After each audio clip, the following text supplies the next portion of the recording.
तो मनोज अब वापस फिल्म पर लौटते हैं जी, और फिर से मैं आपसे ये कहूंगा कि इतना कंट्रोवर्शियल सब्जेक्ट आपने लिया। हम लगातार विवादों से दूर चलते हुए इस पूरे इंटरव्यू में कोशिश कर रहे हैं, लेकिन फिल्म का आपने जो सब्जेक्ट लिया वो खुद ही इतना विवादित है कि जब ये फिल्म आएगी तो विवाद होगा ही होगा, और आसाराम बापू के जो समर्थक हैं वो आपके 100% पीछे पड़ेंगे। पता नहीं क्यों पीछे पड़ेंगे, मतलब हमने ना नाम लिया कुछ। मैं उनसे निवेदन करना चाहूंगा कि वो फिल्म देखें और एक काम करते हैं। आपने फिल्म की क्यों? इसका सही जवाब देगा मेरा डायरेक्टर, मुझे उसको फंसाने दीजिए क्योंकि आप तब से मेरे ऊपर गोला दाग रहे हैं और मैं बचता रहा हूं। तो अपूर्व सिंह कार्की को जरा बुला लेंगे क्या? हाँ, तो हम अपूर्व को बुलाते हैं जो कि इस फिल्म के डायरेक्टर हैं, और उनसे पूछते हैं कि इस फिल्म में कहानी में क्या खास था। आइए अपूर्व, आ जाओ।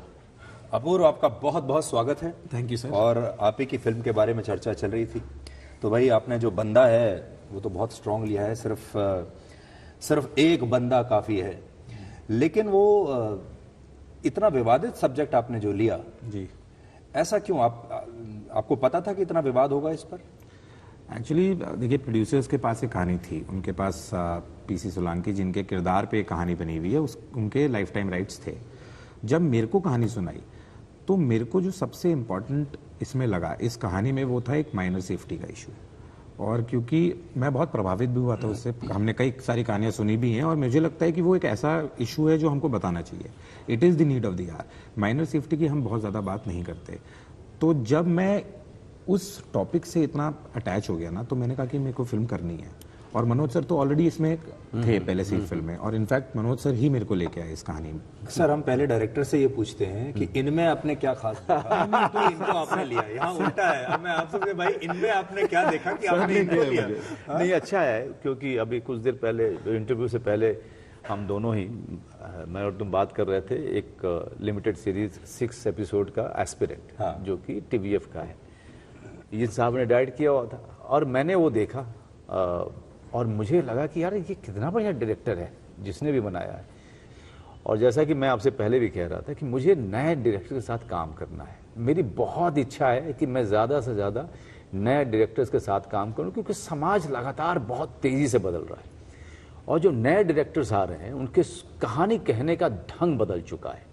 वो एक ढर्रे पे कहानी नहीं कह रहे हैं, अपनी कहानी कहने के तरीके में हर आदमी क्रांतिकारी ढंग से आगे बढ़ रहा है, और मैं उसका पार्ट होना चाहता हूं। मैं उनके स्टोरी टेलिंग का पार्ट होना चाहता हूं, और मैं उनके ऊपर अपने आप को छोड़ता हूं कि तू बता कि मैं कैसे करूं। आजकल कोई भी फिल्म आप बना लीजिए जी, द केरला स्टोरी बना लीजिए, उस पर भी विवाद होगा जी, पठान बना लीजिए, उस पर भी विवाद होगा।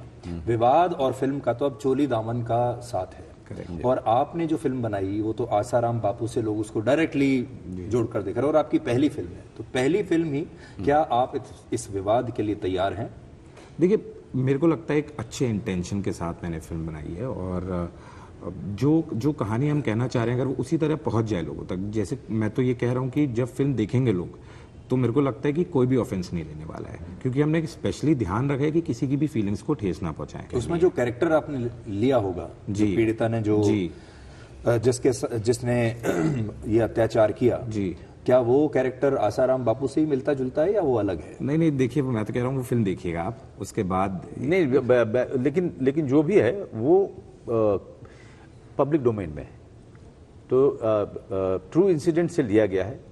एग्जैक्ट जो आप कह रहे हैं वो एग्जैक्ट तो हम बता नहीं पाएंगे, लेकिन हम इतना कह सकते हैं कि ट्रू इंसिडेंट से लिया गया है, और वो इंसिडेंट्स और वो आर्गुमेंट्स पब्लिक डोमेन में हैं, वो अदालत में है, वो जो सब जानते होंगे, और जब वो देखेंगे तो पता चल जाएगा कि अरे ये तो यहाँ से लिया था, ये यहाँ से लिया था, ये यहाँ से लिया था। एक बात मैं आप दोनों से पूछना चाहता हूँ, साउथ की फिल्में जो चल रही हैं उसके पीछे आप क्या कारण देखते हैं कि हमारी फिल्में यहाँ हिंदी की नहीं चल रही हैं और साउथ की फिल्में चल रही हैं?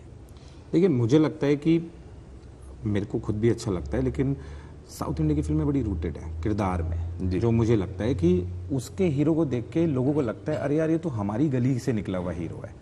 तो रूटेडनेस बड़ी ज़रूरी चीज़ है।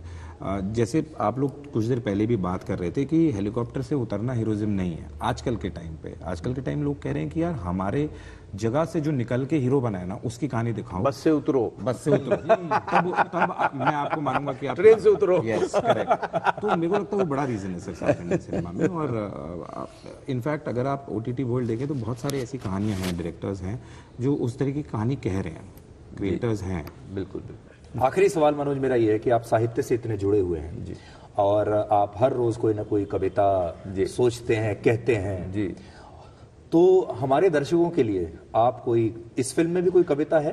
हाँ, ये एक दिनकर साहब की कविता तो है। आज आप वो कविता का अगर हमारे दर्शकों के लिए पाठ करेंगे तो बहुत अच्छा होगा। Thank you very much. ये बंदा का है और बंदा में इन्होंने दिनकर जी की कविता रखी है। मेरा बिल्कुल उसमें कोई योगदान नहीं है, तो अगर भूल जाओ तो बता दें। हाँ प्लीज। सच है विपत्ति जब आती है, कायर को दहलाती है, सूरमा नहीं विचलित होते, क्षण एक नहीं धीरज खोते, विघ्नों को गले लगाते हैं, कांटों में राह बनाते हैं, मुख से कभी न उफ कहते हैं, संकट का चरण गहते हैं, संकट का चरण गहते हैं।